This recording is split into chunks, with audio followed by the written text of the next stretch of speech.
Paalam April, salamat sa laban. April, grabe ka.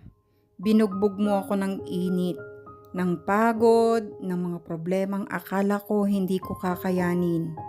May mga gabing gusto ko ng sumuko. May mga umagang tinanong ko si Lord, hanggang kailan pa? Pero heto ako, tapos na ang April at buhay pa rin ako.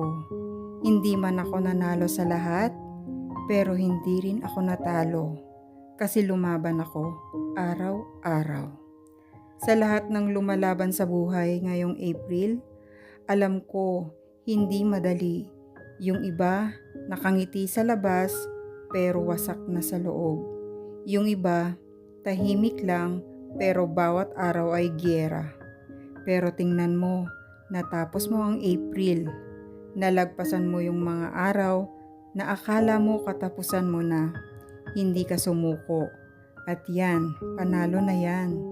Kaya bago matapos ang buwan na to, gusto ko lang sabihin, proud ako sa'yo, sa mga luha mong walang nakakita, sa mga dasal mong bumulong ka lang, sa mga beses na pinili mong bumangon kahit mabigat.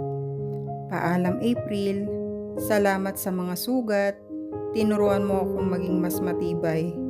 Hello May. Hindi ko alam kung anong dala mo, pero handa na akong lumaban uli. Sa mga kapwa ko lumalaban, pahinga ka muna kung pagod.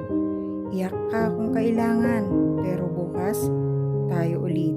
Hindi pa tayo tapos. Tapos na ang April, pero tayo hindi pa. Laban lang. Thank you Lord palagi.